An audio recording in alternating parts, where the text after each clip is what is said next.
ఎటువంటి సర్జరీ లేకుండా sciatica, spondylitis, frozen shoulder కి కేవలం 45 నిమిషాలలో నొప్పి లేని అత్యాధునిక చికిత్స ప్రాణ పెయిన్ క్లినిక్.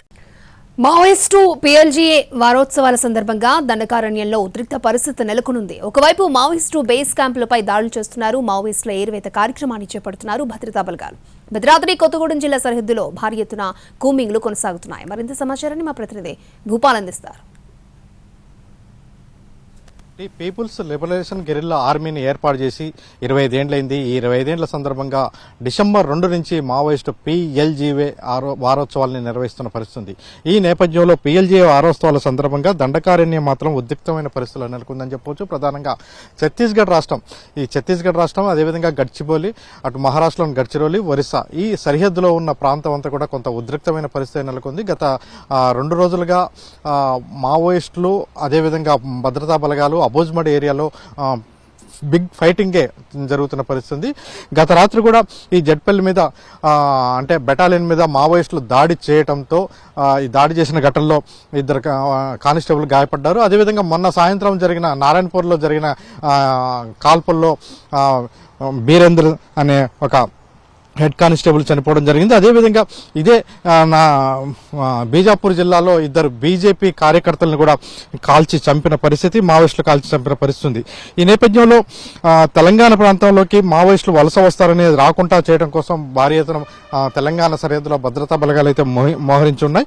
ఎందుకంటే మనకు తెలుసు కాంగ్రెస్ గవర్నమెంట్ వచ్చిన దగ్గర నుంచి భద్రాద్రి కొత్తగూడెం సరిహద్దులు అంటే భద్రాద్రి కొత్తగూడెం జిల్లాలో అదేవిధంగా ములుగు జిల్లాలో ఈ 2 జిల్లాల్లో జరిగిన ఎన్కౌంటర్లో దాదాపుగా మావోయిస్టులు 16 మంది వరకు కూడా చనిపోయిన పరిస్థితి. ఏరియాలని 20 బేస్ క్యాంపులు ఏర్పాటు చేయాలని అంటే కేంద్ర ప్రభుత్వం భావించింది. ఇప్పటికే హిడ్మా సొంత ఊర్లో బేస్ క్యాంపును ఏర్పాటు చేసిన తర్వాత ఇక్కడ కొంత మావోయిస్టు కార్యక్రమాలు తగ్గినాయని కూడా భావిస్తున్నారు. ఈ నేపథ్యంలో తెలంగాణ సరిహద్దులో ఇటు చర్ల అదేవిధంగా వాజేడు ఈ సరిహద్దు అదేవిధంగా భద్రాచలానికి ఎగువ ప్రాంతంలో అంటే ఇటు దంతెవాడ, బీజాపూర్, సుక్మా ఈ ప్రాంతాల్లో పెద్ద ఎత్తున బేస్ క్యాంపులు ఏర్పాటు చేస్తుండటంతో అక్కడి నుంచి మావోయిస్టులు తెలంగాణ ప్రాంతానికి వలస రాకుండా ఉండేది కోసం తెలంగాణ ప్రాంతంలో గట్టి భద్రతా చర్యలు అయితే తీసుకుంటారు. మరోవైపున ఈ పీఎల్జీ వారోత్సవాల్లో అంటే మనకు తెలుసు గత నెలలోనే అబూజ్మడ్లో తుల్తుల వద్ద జరిగిన ఎన్కౌంటర్లో 39 మంది మావోయిస్టులు చనిపోగా అదేవిధంగా బెజ్జి వద్ద మరో 10 మంది మావోయిస్టులు చనిపోయారు.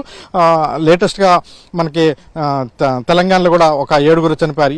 ఈ సరిహద్దు ప్రాంతంలో ఈ పీఎల్జీ వారోత్సవాల సందర్భంగా ఇంకా ఏవైనా ఇన్సిడెంట్లు చేయడానికి మావోయిస్టులు చాలా పకడ్బందీగా వ్యూహాత్మక ప్రణాళికలు చేస్తారన్న ఉద్దేశంతో భారీగా భద్రతా బలగాలు కూడా ఆ ప్రాంతానికి వెళ్లిన పరిస్థితి. గతంలో పీఎల్జీ వారోత్సవాలు అంటే ఏదో ఒక ఇన్సిడెంట్ జరిగేది. అయితే ఈసారి అవి జరగకుండా ఇప్పటివరకు కట్టుదిట్టం చేస్తున్నారు. మరోవైపున భద్రతా బలగాలను ఎదుర్కొనేందుకోసం మాత్రం ఈ మావోయిస్టు బలగాలు పోలీస్ బెటాలియన్ మీద దాడులు చేస్తున్న పరిస్థితి. ఆ నేపథ్యంలో నిన్న కంటిన్యూషన్ గా బెటాలియన్స్ మీద అంటే ఛత్తీస్గఢ్ అంటే నారాయణపూర్ అదేవిధంగా బీజాపూర్ జిల్లాలో కంటిన్యూషన్ గా వాళ్ళు దాడులు చేస్తున్నారు. అయితే ఇది ఎట్లా ఉంటుందనేది తెలియని పరిస్థితి. అయితే ఈ ఛత్తీస్గఢ్ అదేవిధంగా తెలంగాణ సరిహద్దులో మాత్రం కొంత ఉద్రిక్త పరిస్థితి నెలకొని ఉంది. కెమెరా పర్సన్ పృథ్వీతో భూపాల్, ఎన్టీవీ, భద్రాద్రి కొత్తగూడెం నుంచి.